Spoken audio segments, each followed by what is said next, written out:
Hello everyone, welcome to किताब कोश। आज हम करने वाले हैं क्लास 9 के मैथ्स का न्यू एनसीईआरटी जो सिलेबस 2026 में आया है उसके चैप्टर 1 की हिस्ट्री। यस, आप आपके देखेंगे चैप्टर्स में जो नए सिलेबस में चेंजेस आए सबको पता है। कोऑर्डिनेट ज्योमेट्री पहला चैप्टर आया हमारे पास। हम सबसे पहले हर चैप्टर में पहले करेंगे हिस्ट्री, जितना भी इंट्रोडक्शन पार्ट उस बुक में दिया गया है। फिर हम उसके बाद लेके आएंगे उसको कंसेप्ट बिल्डिंग पे, और उसके बाद हम क्वेश्चंस पे ध्यान देंगे। बहुत सारे टीचर्स का कहना है कि सिलेबस बहुत पूरा चेंज हुआ है क्योंकि इसमें क्वेश्चन बहुत ज़्यादा नहीं रहे हैं चैप्टर में। बट मेरे हिसाब से ये बहुत अच्छा है क्योंकि अब हमें पता चलेगा कि हमारे इंडियन मैथमेटिशियंस जो रह चुके हैं, जिनके बारे में हम पढ़ते ही नहीं है, उन्होंने कितना कंट्रीब्यूट किया है मैथमेटिक्स पे, और उनका कोई कंट्रीब्यूशन देखता ही नहीं है ना।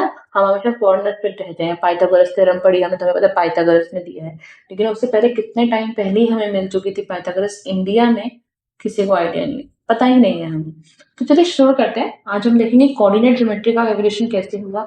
अब देखो, ऐसा तो नहीं है कि किसने कोई मतलब रात को एकदम सपने में उसने देखा कि हम लोगों को कुछ चाहिए, एक्स और वाई कुछ करना है, तो एक्स और वाई दो नाम हमें दे दिए कोऑर्डिनेट से। ऐसा नहीं है ना। इवोल्यूशन हुआ है, एक आया उसने कुछ दिया, फिर दूसरे ने कुछ और उसमें कंट्रीब्यूट किया। ऐसे रिसर्च होती जाती है, कंट्रीब्यूशन होता रहता है, और हमारे पास आज मॉडर्न कोऑर्डिनेट ज्योमेट्री का एक पूरा टॉपिक बन चुका है जिसको हम बहुत जगह यूज करते हैं। कहाँ यूज करते हैं वो आपको इस क्लास के लास्ट में पता चलेगा, ठीक है। आज हम कंसेप्ट पे फोकस नहीं करेंगे, आज हम सिर्फ हिस्ट्री पे फोकस करेंगे। कंसेप्ट बिल्डिंग हम कल स्टार्ट करेंगे। चलिए फिर स्टार्ट करते हैं। सबसे पहला जो आपकी बुक में हमें बताया गया है वो है सिंधु सरस्वती सिविलाइजेशन के बारे में, जहाँ पे सिटीज जो है वो north south east west direction के हिसाब से बनाई गई थी। स्ट्रेट थी, पैरेलल थी, यूनिफॉर्मली स्पेस थी, मतलब हर घर में 10 मीटर का ही गैप था। अब समझेंगे इस चीज को हम। आप यहाँ पे देखेंगे, ये दिख रही है आपको सिटी पूरी बनी हुई, है ना। एक रो में थोड़ा थोड़ा गैप है इसमें। अब ये थोड़ा सा एआई जनरेटेड होगा, या जैसे मुझे गूगल पे यही मिला, तो जैसा भी बनाया होगा जिसने भी बनाई है, थोड़ा सा आइडिया हम ले सकते हैं कि कितनी सुंदर सिटी बनाई हुई है इतने पुराने टाइम में। मतलब बीसीई की बात कर रहे हैं हम, बहुत पुराना टाइम, जिस टाइम कोऑर्डिनेट्स के बारे में किसी को पता भी नहीं था, लेकिन उस टाइम भी हमारी सिटीज इतनी कोऑर्डिनेटेड बनी हुई थी कि पता था कि हर चीज में सिर्फ 10 मीटर का गैप है। अब यहाँ से आप देखेंगे तो ये 1D प्लान बनता है हमारा। जब 1D पे हम फ्लैट सरफेस पे बात कर रहे हैं, तो यहाँ पे आपका ईस्ट हो गया, ये आपका नॉर्थ हो गया, और इन्हीं डायरेक्शंस पे आप 10-10 मीटर के गैप पे क्या बना रहे थे, सिटी को प्लान कर रहे थे, ठीक है। तो एग्जाम्पल के थ्रू समझते हैं इसको कैसे यूजफुल रहा होगा। अगर आप एक सिटी सेंटर पे खड़े हैं, ठीक है, यहाँ से आपकी शॉप्स जा रही हैं। अब आपको पता है कि 10-10 मीटर के गैप पे हमारी दुकानें हैं या घर है, तो ये दो दुकानें हो गई।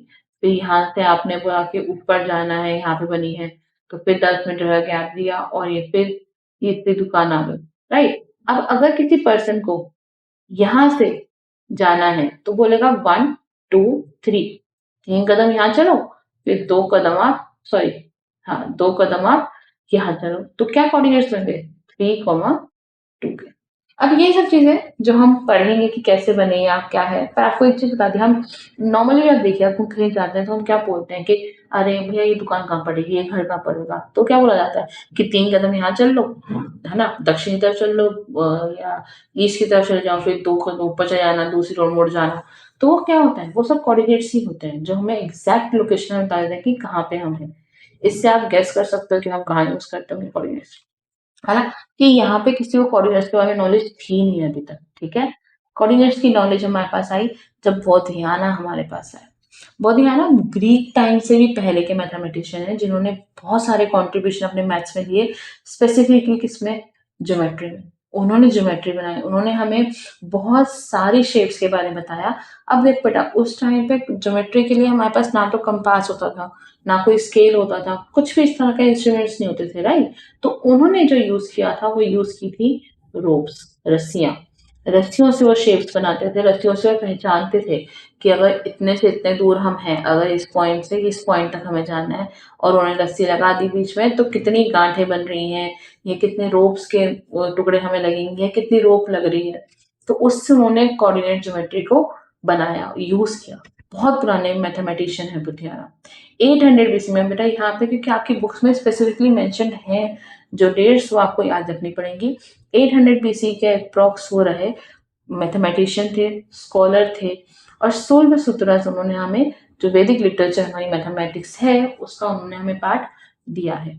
अब इनका कंट्रीब्यूशन क्या रहा था, इन्होंने ईस्ट वेस्ट और नॉर्थ साउथ लाइन्स को बताया हमें कि ईस्ट वेस्ट क्या है, नॉर्थ साउथ क्या है, ज्योमेट्री की कंस्ट्रक्शन हमें बताया, हमें प्रैक्टिकल कंस्ट्रक्शन को मैथमेटिक्स से जोड़ा गया, सिर्फ थियरीज नहीं दिए उन्होंने, हमें प्रैक्टिकली बताया कि वो क्यों जरूरी है। Coordinate geometry, trigonometry, measurement system सब इनकी देना। अब देखिए ट्रिग्नोमेट्री पता ही नहीं है हमें कि इन्होंने हमें दी है ट्रिग्नोमेट्री, क्लास 10th में आप लोग इसके बारे में पढ़ेंगे। नेक्स्ट आता है हमारे पास,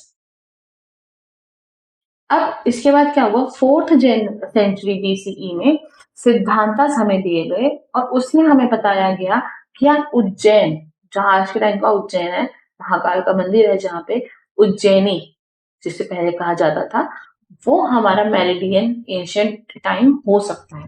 तो एक पहले हम लोग जो इंडिया एशियन इंडिया था वो इसी को यूज कर रहा था। आज हम यूज कर रहे हैं ग्रीनविच का टाइम पीरियड।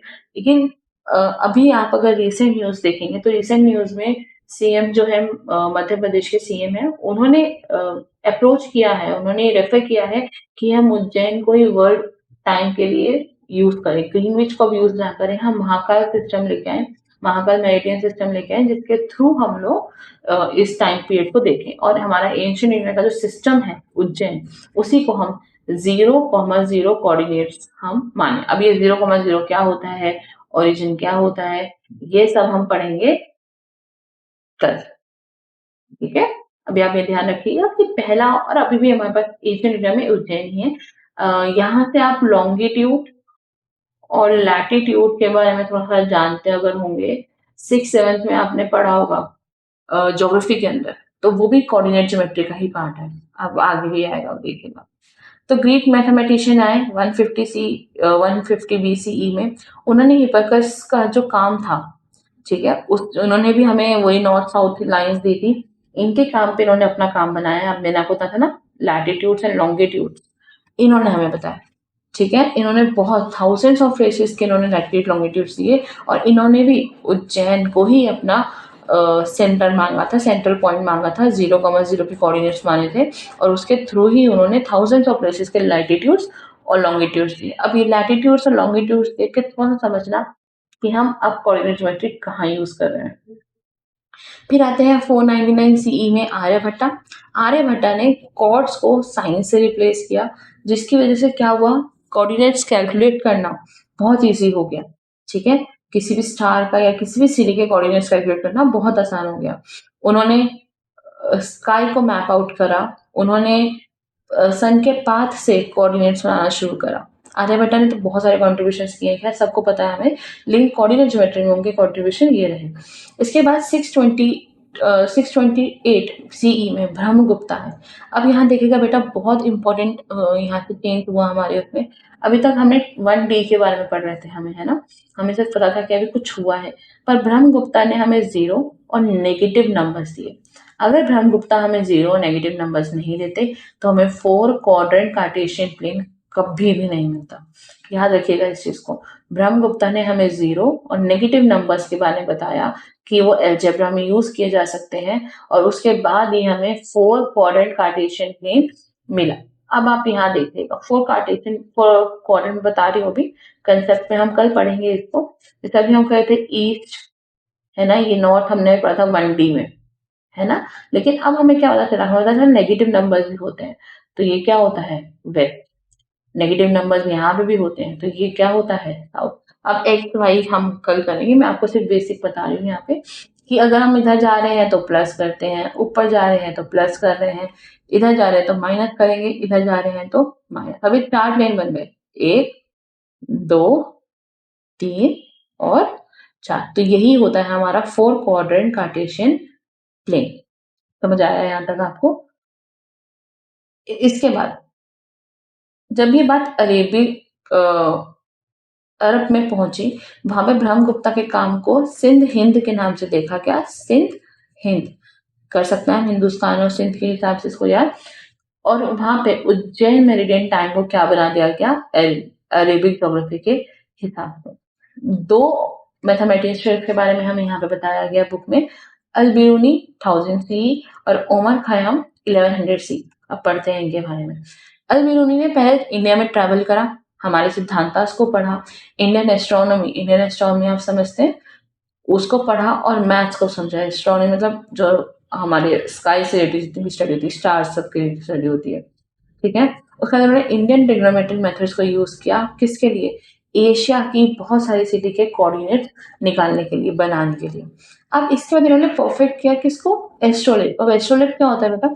एस्ट्रोलेब होता है एक डिवाइस जिससे आप स्टार्स की लोकेशन देख सकते हैं। स्टार्स की लोकेशन देख के सेलर्स जो होते थे, वो डिटरमाइन करते हैं कि कोऑर्डिनेट्स उनके क्या बन रहे हैं, तुमको कितना आगे जाना है अभी या कितना पीछे नहीं जाना है, ठीक है?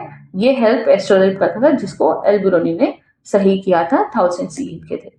फिर ओमार खयाम के बारे में अगर हम पढ़ेंगे तो इनको इंडियन डेसिमल सिस्टम की और एलजेब्रा की बहुत नॉलेज थी, एक्सपर्ट थे उस चीज़ में।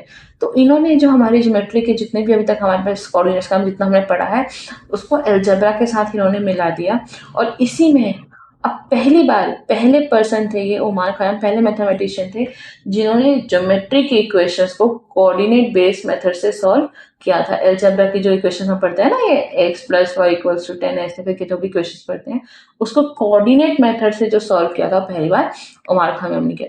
अब ये कैसे करते हैं, क्यों करते हैं, कब करेंगे, तो 10th में आप करोगे। 10th में पूरा चैप्टर है हमारे पास लीनियर इक्वेशंस का, जिसमें 3 मेथड हम पढ़ते हैं, उनमें से एक मेथड हमारा कोऑर्डिनेट का भी है, ठीक है?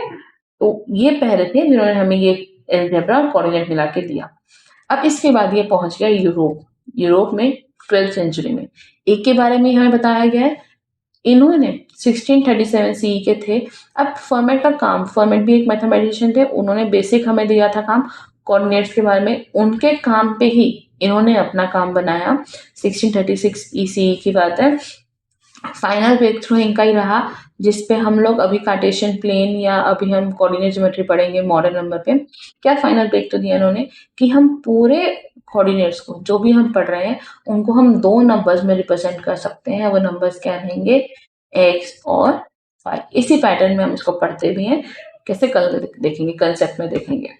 फिर इन्होंने बहुत सारी ज्योमेट्रिक शेप्स को बनाया, किस पर? कोऑर्डिनेट्स की हेल्प से, ठीक है? अलजेब्रा भी सॉल्व की कोऑर्डिनेट्स की हेल्प से, इक्वेशंस भी बनाई कोऑर्डिनेट्स की हेल्प से। तो पॉइंट्स और and more complex matrix shapes could then be described precisely using algebra and equation। अब ये ज्योमेट्रिक शेप्स भी आप देखेंगे वैसे कि कोऑर्डिनेट्स को हम कैसे पढ़ते हैं। फिर इसी वजह से अब यहाँ से हमारा जो एरिया ज्योमेट्री था और अलजेब्रा था वो और पास आ गया। अब आप देखिए रहने से पहले भी जब हम यहाँ पे ओमार खयाम की बात कर रहे थे तो इन्होंने भी किया था ज्योमेट्री और अलजेब्रा को साथ में, लेकिन अब यहाँ पे ये और पास आ गए। समझ आया? ये 8 स्लाइड थी हमारे पास, 8 पॉइंट्स थे और इन 8 पॉइंट्स को समझना थोड़ा-सा ज़रूरी है। अब आप देखेंगे तो एक-एक स्टेप करते-करते हम लोग अपनी मॉडर्न कोऑर्डिनेट ज्योमेट्री तक पहुँच गए हैं, राइट? एक समरी में इसको पहले देख लेते हैं, सॉरी एक बार, यहाँ पे आपको समरी दी गई है। सबसे पहले था सिंध सिविलाइजेशन, इसमें ग्रिड बेस्ड सिटी प्लानिंग हमने पढ़ा, 10 मीटर के गैप पे ऑलमोस्ट सब सिटी को प्लान किया गया, घर बनाए गए। फिर 800 बीसी में बौद्धियान आए जिन्होंने ज्योमेट्री और पाइथागोरस थ्योरम के बारे में हमें बताया। फिर 4th बीसीई में उज्जैन को एज अ रेफरेंस मेरिडियन रखा गया। टाइम पीरियड इनके हिसाब से देखा था, उज्जैन के हिसाब से। कोऑर्डिनेट्स क्या माने गए इसके?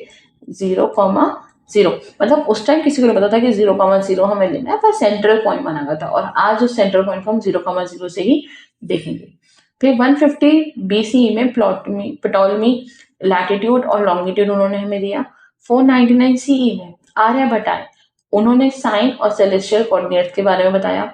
628 सीई में ब्रह्मगुप्त आए जिन्होंने जीरो और नेगेटिव नंबर्स के बारे में बताया। जीरो नेगेटिव नंबर्स नहीं आते तो हमें 4 क्वाड्रेंट कार्टेशियन प्लेन नहीं मिलता।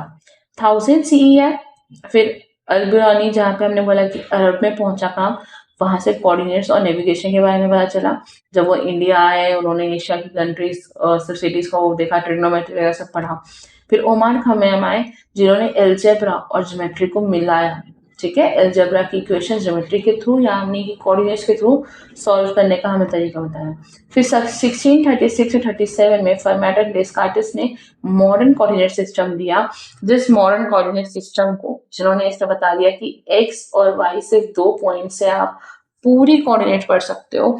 उसी मॉडर्न तरीके को हम यूज़ करते हैं किसमें? जीपीएस, मैप्स, ग्राफ्स और टेक्नोलॉजी में, ठीक है? अब इस जीपीएस को हम यूज़ करते हैं, बट हमें कभी देखा नहीं। अब हम कल इसमें देखेंगे कि कैसे जीपीएस में हम कोऑर्डिनेट को ही एक्चुअली यूज़ करके अपने व्यू पॉइंट बनाते हैं। कैसे मैप में भी हम लोग कोऑर्डिनेट्स लैटिट्यूड और लॉन्गिट्यूड को यूज़ करते हैं और ये लैटिट्यूड, लॉन्गिट्यूड ही हमारा क्या बनता है? एक्स और वाई के कोऑर्डिनेट बनते हैं। तो आज की क्लास में इतना ही। हमारी यहाँ पे सारी हिस्ट्री खत्म हो चुकी है। ठीक है, आई होप आपको समझ आया हो। और अगर किसी को कोई भी क्वेरी है या फीडबैक है तो वो कमेंट कर सकते हैं हमारी वीडियो पे, या हमें इस मेल आईडी पे askkitabkosh@gmail.com पे आप मेल भी कर सकते हैं। कुछ बच्चे होते हैं जिनको कमेंट करने में थोड़ा शाय फील होता है, या वो बहुत ओपन नहीं होते कमेंट्स पास करने में, हम देने में, सॉरी। तो वो हमें मेल कर सकते हैं, अपनी क्वेरी बता सकते हैं। अगर वो टॉपिक ऐसा कुछ हुआ जिस पे हमें वीडियो बनानी है तो हम बनाएँगे, आपका बिना नाम लिए। और अगर कोई ऐसा चीज़ हुआ जो सिर्फ़ क्वेश्चन के थ्रू हम आपको आंसर कर सकते हैं, तो हम आपको मेल पे ही रिप्लाई कर देंगे, ठीक है? तो एक हमें लगा कि ये चीज़ ज़रूरी है, इसलिए हम लोगों ने किया है। आप askkitabkosh@gmail.com पे आप अपना कोई भी डाउट हमारे साथ शेयर कर सकते हैं। और वीडियो कैसी लगी ज़रूर बताइएगा। अगर कोई भी प्रॉब्लम आपको लगे, कोई गलती हो गई या कुछ भी हो, तो प्लीज़ उस पे हमें ज़रूर इन्फॉर्म करिएगा। Thank you.